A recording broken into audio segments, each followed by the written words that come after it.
নওগাঁয় তাপমাত্রা কিছুটা বাড়লেও কমেনি শীতের প্রকোপ। একই চিত্র সাতক্ষীরায়। বিস্তারিত জানাতে যুক্ত হচ্ছেন সহকর্মী কাজী কামাল হোসেন এবং শরীফুল্লাহ কায়সার সুমন। প্রথমেই যাচ্ছি নওগাঁয়।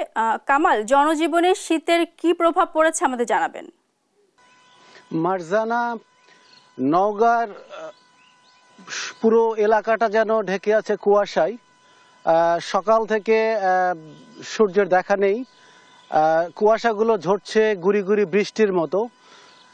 নওগাঁর এখন বাজে প্রায় 8:20, কিন্তু আকাশটা যেন পুরো এলাকার যেন একেবারে কুয়াশায় ঢাকা।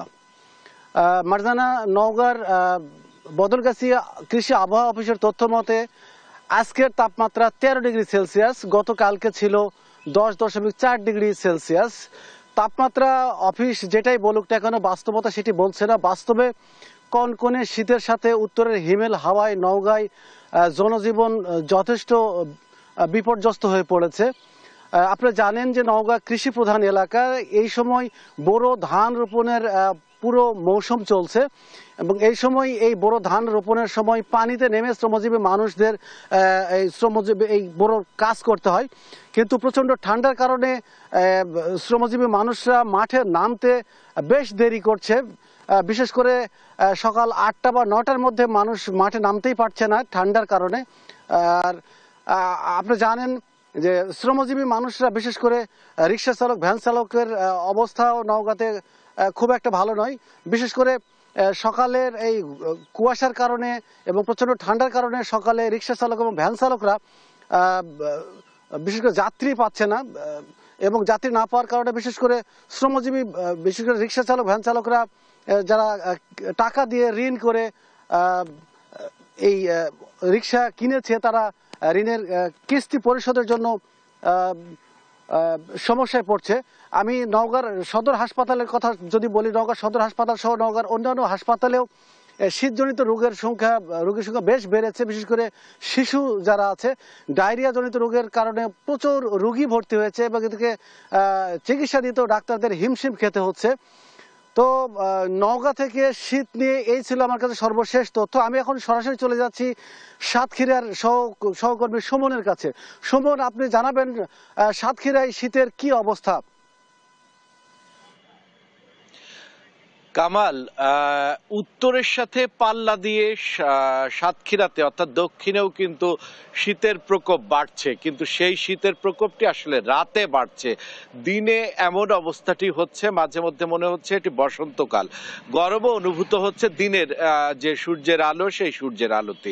মাঘে এরকম জলবায়ু পরিবর্তনজনিত কারণেই এই পরিস্থিতিটি সৃষ্টি হয়েছে। ইতিপূর্বে কিন্তু মাঘে দিনে এরকম গরম অনুভূত হতো না, আর দিনেও যতটা শীত লাগতো, রাতেও ঠিক ততোধিক শীত লাগতো। কিন্তু এখন জলবায়ু পরিবর্তনজনিত কারণে দক্ষিণের পরিস্থিতি একটু তারতম্য ঘটেছে আবহাওয়ায়, কিন্তু রাতে যে শীত, সেই শীতে নাকাল হয়ে পড়ছে সাধারণ মানুষ, খেটে খাওয়া মানুষ, তারা নিম্ন আয়ের মানুষরা অসুস্থ হয়ে পড়ছে। তারা হাসপাতালে কিন্তু ভর্তি হচ্ছে। হাসপাতালে আগে যেটি শীতজনিত কারণে অসুস্থ হয়ে পড়ছিল, এখন কিন্তু আবহাওয়ার তারতম্য, শীত গরম এই আবহাওয়া পরিস্থিতির কারণে তারা কিন্তু অসুস্থ হয়ে পড়ছে এবং হাসপাতালে ভর্তি হচ্ছে। এই পরিস্থিতির মধ্যে রাতের যে তীব্র শীত, সেই শীতেও এখন সাধারণ মানুষ অনেকটা নাকাল।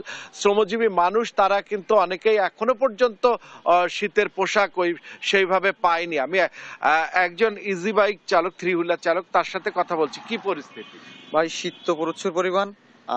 আমরা হচ্ছে খেটে খাওয়া মানুষ, প্রতিদিন রুজি আমাদের ইজি বাইকের উপরে চলে। আমরা সরকারি বেসরকারি কোনো প্রতিষ্ঠান থেকে কোনো প্রকার আর্থিক সহযোগিতা পর্যন্ত এখনো পাই নাই। যেমনটি শুনছিলাম যে এখনো পর্যন্ত সরকারি বেসরকারি কোনো পর্যায় থেকে তারা শীতের পোশাক বা শীত বস্ত্র, কম্বল কোনো কিছুই পাননি। এই চিত্র আমরা অনেকের সঙ্গে কথা বলেই পেয়েছি।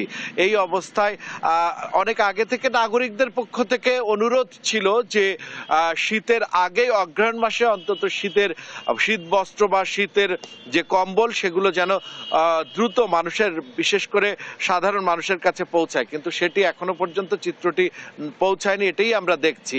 আর দক্ষিণের অবস্থাটি আসলে আবহাওয়ার তারতম্যের কারণেই অনেকটা মানুষ অসুস্থ হয়ে পড়ছে। এই ছিল দক্ষিণের সর্বশেষ পরিস্থিতি। দর্শক, আমরা এখন নিয়ে যাচ্ছি স্টুডিওতে মারজানার কাছে। মারজানা, আপনাদের দুজনকে ধন্যবাদ। দর্শক, নওগাঁ এবং সাতক্ষীরা থেকে যুক্ত ছিলেন আমাদের সহকর্মীরা।